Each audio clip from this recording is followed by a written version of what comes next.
Yo, what's up? I am Marty from Hiraeth, and you are currently watching Channa Channa Channa.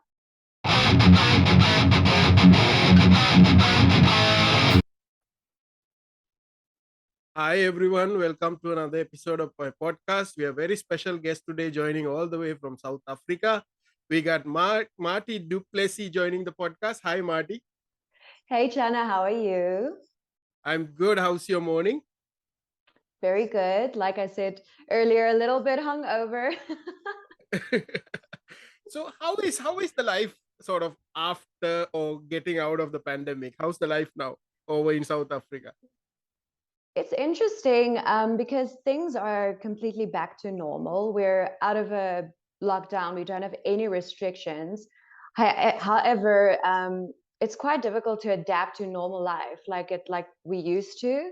Hmm. So it's hard to get back into the swing of things. You know, when you go out in public, you still feel like, oh shit, I forgot my mask. I need to go grab it, but it's not necessary anymore. So it's quite difficult to adapt to normal circumstances, but we're getting there. Just glad it's over. Right. I also noticed that live gigs are also happening now, right? In South Africa. How are gigs in South Africa? Live gigs are also happening now, right? Yes, yes. Yeah, So yeah. We've got a lot of live gigs happening again. It's booming. It's booming. Yeah, still not the same like it used to be, but it'll take some time. But we do have shows every single weekend. Not us in particular, just the community. yeah, I think the people are actually wanting that, right? Because they missed it so much. They crave it. They have a very big desire and need to go out. Definitely, yeah. Yeah, one thing I notice is I went to a couple of local gigs already, and it's kind of awkward because you don't know whether you should shake hands or whether you should do a fist bump or whether you should hug or what, right? Exactly. It feels awkward to hug people now. It used to be Right. so normal. So Marty, last time we talked with your band here, we it was during the pandemic actually we talked. Hmm. So looking back the last 2 years, how did how did that really personally affected you? The pandemic personally affected me profoundly in two ways in particular.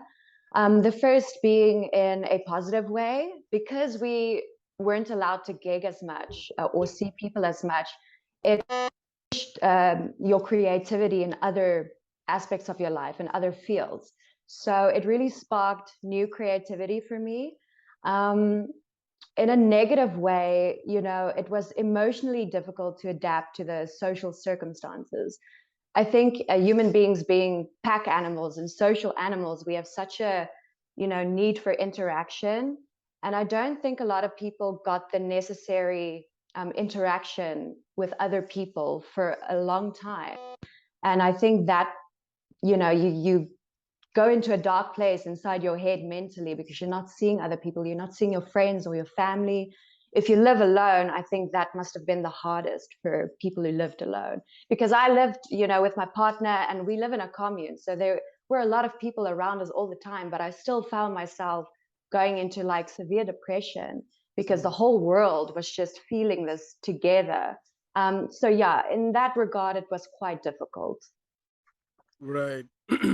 But like as you know that this particular podcast was also created or began because of the pandemic, because I couldn't go to the shows, so I started talking to people and then it became a podcast. Looking back now, I feel that pandemic actually gave me some time or some room to to understand or appreciate what is important, like family and you Mm. know like my pets. I actually recently lost my two dogs, which was like Oh. I can't, I couldn't function after that for several months because it happened so fast. Like both of them passed away like 1 month Oh apart, no. and it's I mean it's life, but it's really painful. Oh, only people with pets will understand how you grieve your pets in the same way as grieving losing a loved one. The pain is just as bad. I'm dreading the day that my doggies are going to die. I think about it often, and I'm so scared. I don't know what I'm going to do. I don't know how I'm going to handle it. Right. I know you actually have Basset Hound, right? Yes, his name is Lincoln. I actually had the sort of the cousins of Basset Hound. I had beagles. I had two beagles. Oh, well, they're Yeah. such great dogs. I'm so Yeah. sorry. Yeah. So yeah. L- I wanted to ask you, so now that the pandemic is over and things are open up, as you said, like you're going back to normal. So how is the band now with the mindset of the band and what the band is looking forward to? It is so hard to come out of a hiatus like the one we were in. We had like a year, the whole of 2021. I think the last thing we ever did was actually have an interview with you. Hmm. And right after that interview, yeah, we just went into a hiatus, and it was quite difficult to get the band in that progression of like moving, going to practices consistently. And we're doing much better. Still not as consistent as we would like to be. It's also just hard to get back into the swing of gigging every weekend like we used to. I mean, it used to be every weekend, most of the time, like once a month as well was like the minimum. Now it's like if once you gig once every 3 months. So yeah, it's it's hard, but the most important thing is just to do something. You have to do something. We lost a lot of bands along the way because they weren't proactive or they didn't try to adapt to the situation. But the bands that stayed proactive, whether it's just marketing on social media for the time being, or just making new music, or just showing face anywhere, yeah, I think that's the most important thing to do in a situation like this. Right. So I noticed from the especially from your new music video, which we will talk about later, uh, there's a change in the lineup of the band, right? Yes. So we lost our founding member, actually. He was the founder of Hiraeth, Lou Kaiser, and he was the guitarist as well. So in 2021, in March, he quit the band, but no drama or bad blood or anything in that line. He just went into a new phase in his life and decided to take a step back and just focus a bit more on his family. And, I think lockdown had a great influence on his decision as well, him deciding what is important in his life right now. So unfortunately, we lost him. He's still a good friend of ours. We do see him at shows.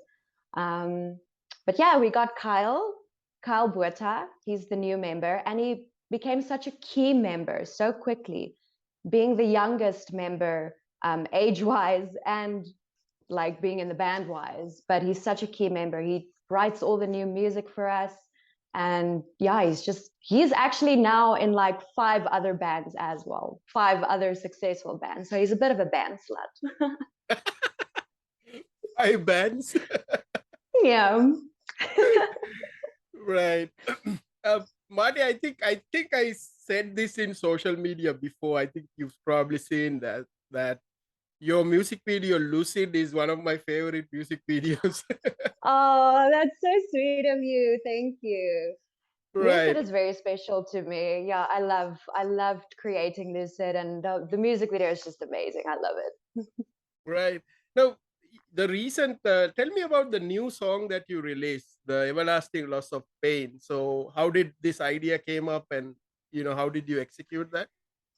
So this question is going to be a bit more emotional, just in terms of the writing and the lyrics and how the song was created initially. 2 of our members, Carl, the new member, Carl Buerta, he wrote the song. And prior to him writing the song, he lost his grandfather, who was quite close to him and important to him. Mm. And even more so, Gareth Reed, my fellow vocalist. He lost his sister in 2016.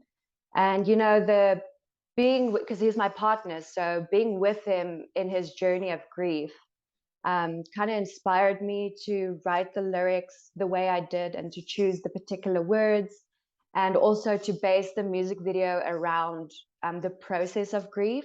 So the everlasting pain of loss is basically about the process of grief and how we go about grief, and how grief is everlasting and it doesn't ever go away. We just kind of learn to live with it.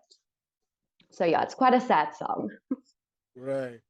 But when, because I was familiar with Lucid music video, like, because I watched it so many times. When I watched this music video, I don't know. I kind of feel that there is some sort of a connection between the two, um, because I don't know how, I don't know really how to explain it. But if I watch them like one after the other, I kind of see that there might be a story behind it, like, you know. So it's funny because Lucid and The Everlasting Pain of Loss was actually filmed in the exact same spot. Okay. Yeah, so the kind of forest nature scenes in Everlasting Pain of Loss, the couple scenes, that's the same location we used for Lucid. But in terms of storyline, you're actually right, because they do have a connection. We didn't plan it necessarily in that way, but lucid is kind of like being stuck inside your mind, you know, being in a dark place inside your mind, and that can resonate with grief and what people go through when they are in the process of grief. And lucid is about, like, you know, someone pulling you out of that state of mind and bringing you back into the light and making you realize what's important, and that's living, being alive, and living life to the fullest as much as you possibly can. And the everlasting pain of loss kind of sends the same message, that grief doesn't go away, but you have to find the light within it, no matter how difficult it is, but you have to do that. Right. Tell me about the music video for the Everlasting Loss of Pain. How is it created, and you know who's? I think you collaborated with somebody on that as well. Yes. So the videographer is Russell Wells. He's also the same videographer we used for Lucid. And him and I make a really good team. So I do the directing and he does the filming, and he kind of helps me like lay out the storyline. But what I do is I've only planned 2 storyline based music videos, but you know, went about them both the same way. So what I do is I listen to the songs over and over and over a million times, and then I form kind of a storyline in my head. And then once I have like a very detailed storyline in my head, I lay it down in detail on paper. So what I'll do is I'll lay down with timestamps. So I'll take 0 seconds, you know, from when the song starts, from 0 seconds to 3 seconds. This is what I see in my head, and I lay it down. And then from 3 seconds to say 10 seconds, you know, this is what's happening in the music. This is what I see in my head. And I lay it out like that for the whole song, timestamp by timestamp. And then I hand that over to Russell to review and go through and maybe say, this will work. No, that won't work. Let's do it this way. And then when we get together, the music video takes about 2 days to film. So usually what we do is we take the band scenes and the band shot, and we film all of that in one day. And then the second day will be the storyline based parts of the music video. So it's a very long and detailed process. It takes me months to actually get the full detailed picture, you know, but it's so worth it, and it's a lot of work. But yeah, it's a lot of fun as well. I think sometimes I enjoy creating music videos maybe a little bit more or just as much as gigging. But I guess not, you know, they're so different in their own ways, just like recording studio and performing live. They're so different. And I feel like, yeah, they're special in their own way, but I love it. Right. I mean, what I was going to say is that I sorry, I lost my thoughts here. So just give It me happens.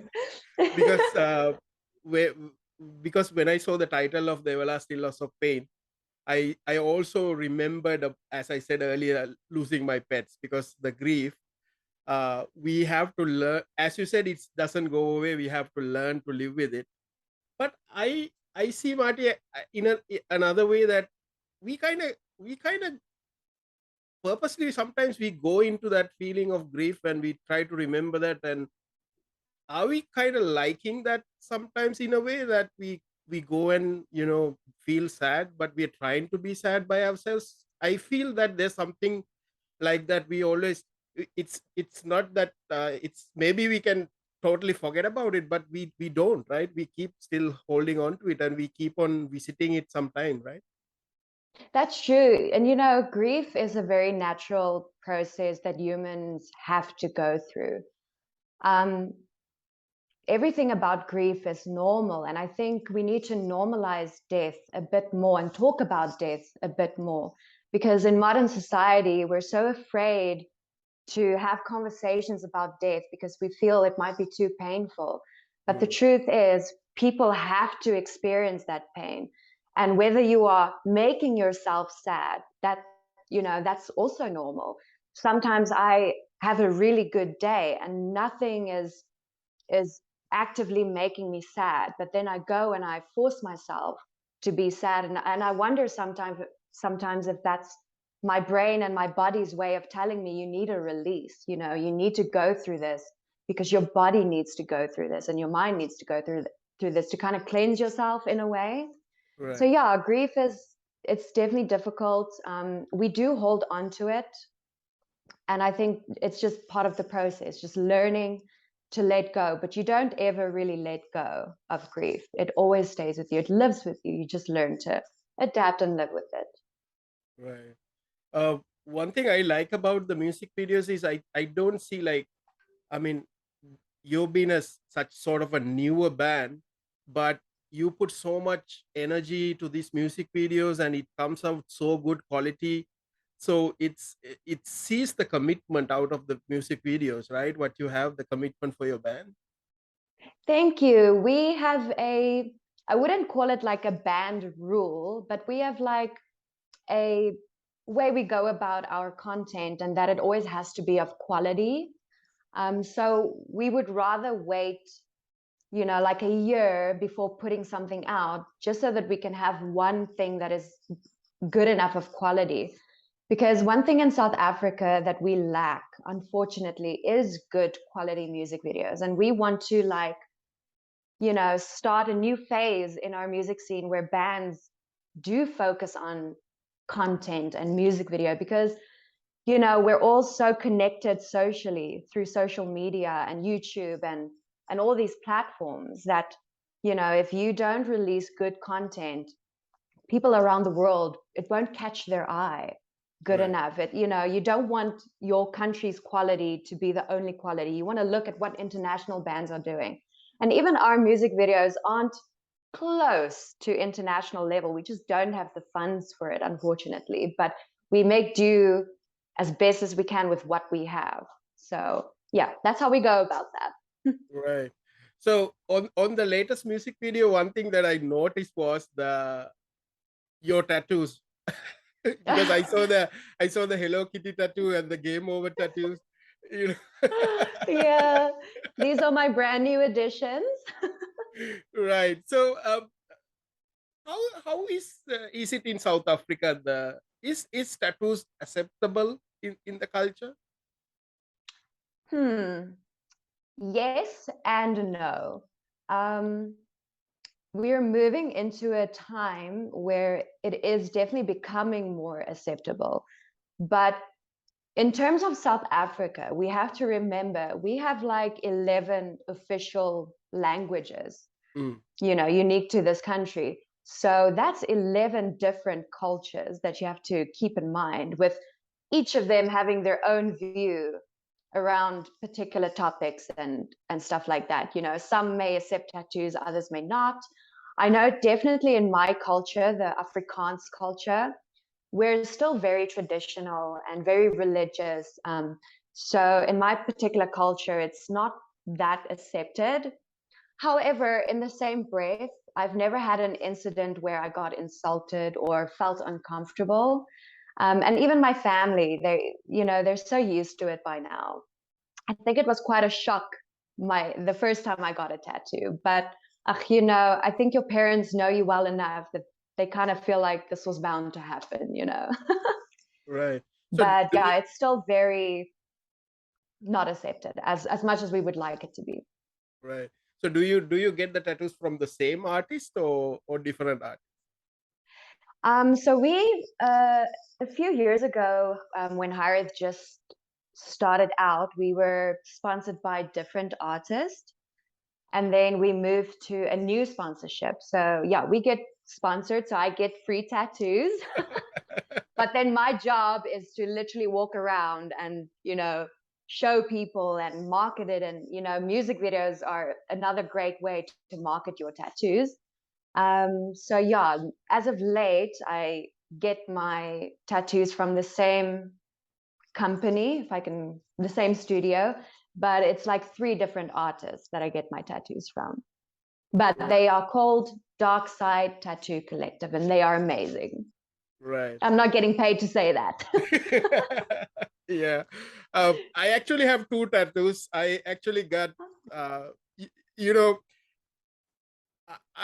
being a metalhead, people would think like you want to get tattoos like, a, a skull or a barbed wire or something like that. But, the first one I got was I actually got my bike logo. That is so cool. Because I really love my bike. So I actually just got the logo tattooed I because love that. but people don't recognize that it's a bike logo because they think maybe it's some sort of a Chinese character or something. Oh my gosh.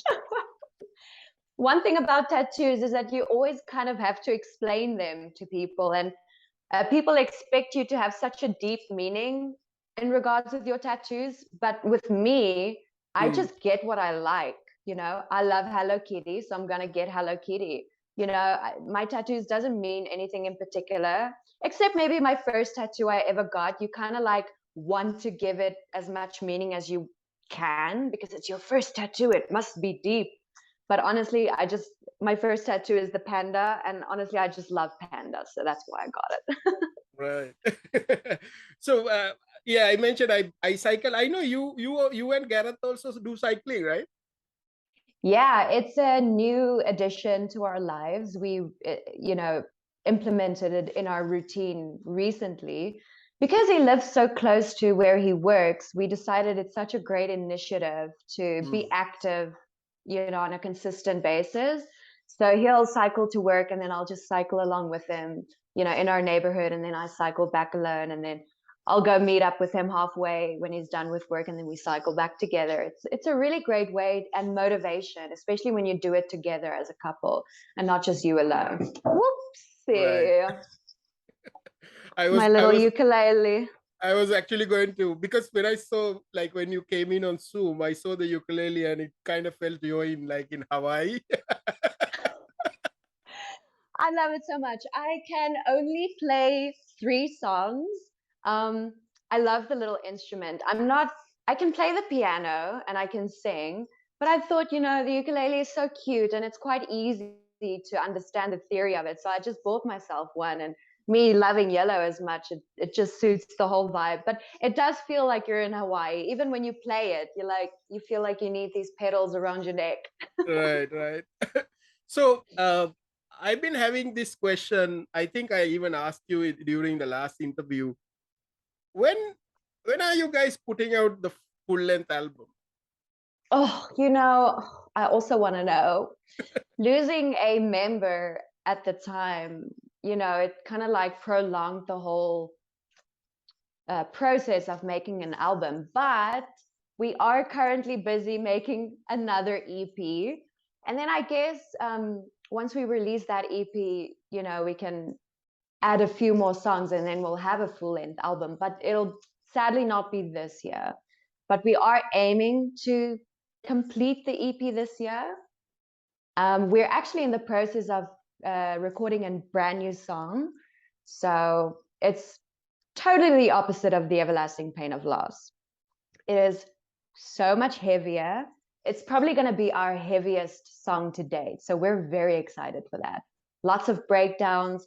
And it kind of like showcased Gareth a bit more. So we decided we want one song that showcased my vocals and then one song that showcased Gareth's vocals.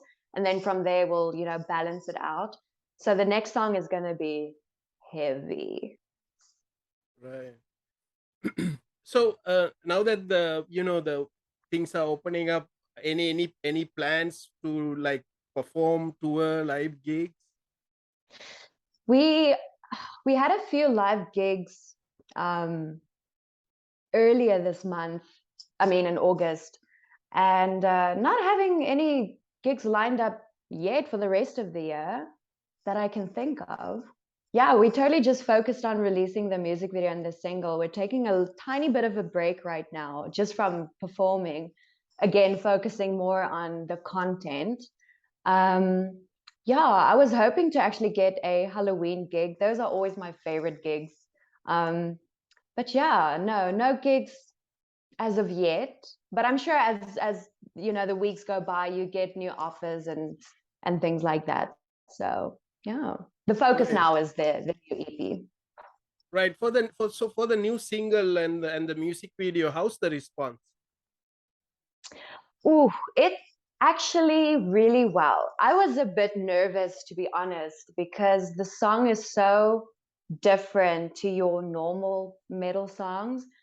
And a lot of people like metal music for the very reason that it's heavy and a lot of breakdowns and a lot of screaming. So I was very nervous, in particular, how the public will receive such an emotional, melodic based song.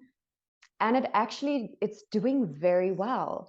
And a lot of people are saying that they resonate, the song resonates with them and what they're going through. And I think the song being released just after a world pandemic, a lot of people will connect with that song because we all lost someone, in the pandemic, and people that we loved and people that we knew, acquaintances even. So I think loss is a very big thing that we're all feeling together right now, if not more than ever before. Yeah, so it did really well, really well. Right. So Marty, what's your message to the viewers of this video and people who's going to listen to this conversation?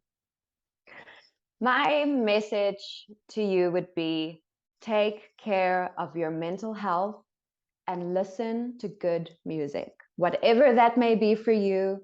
It doesn't matter who is judging you on what you listen to. Listen to good music. Music makes the world go round. Right.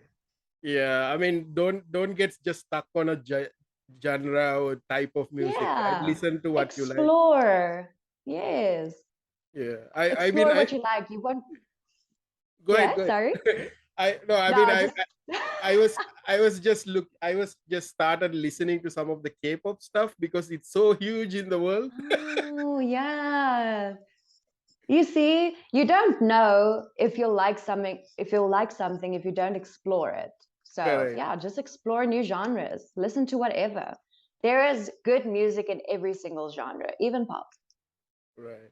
So Marty, who do you want to shout out to? I think I would like to give a shout out to the rest of my band members. I love them so much. They are all like my brothers. And then I would like to give a shout out to our sponsors, Darkside Tattoo Collective, for giving me the most colorful and amazing tattoos. And then, yeah, just to the community and everyone that is tuning in and everyone that listens to metal music, appreciates metal music, and appreciates the alternative side of music and people. So, yeah. So And Marty, to my parents yes, for allowing me to do this. allowing you to have the tattoos, right? Yeah. Thanks, mom and dad. So Marty, thanks for joining the podcast. I really enjoy talking to you, and I Oh, always thank you. follow you on Instagram and see the updates. Uh, so looking forward to the new songs, and all the best with your plans. Oh, thank you. It's always lovely chatting with you and hoping to see you soon. Right. So, Marty, tell everybody lastly how they can follow the band. Yes, so we are quite active on social media, particularly Facebook. You can find us on Facebook. It's Hiraeth, Haraeth. Our band name is quite difficult to pronounce from time to time. So Hiraeth. On Instagram, it would be Hiraeth_official. And then on Twitter, it is Hiraeth_band. Not very active on Twitter. I'm still trying to figure out Twitter, even though I am like young. I don't understand Twitter. But anyway, we'll get there. And then our music is on all major platforms: YouTube, Spotify, iTunes. And yeah, we've got some music videos, so go check it out. Right. So, Marty, thanks for joining the podcast. Have a great day ahead. Thank you. You too. Bye. Bye.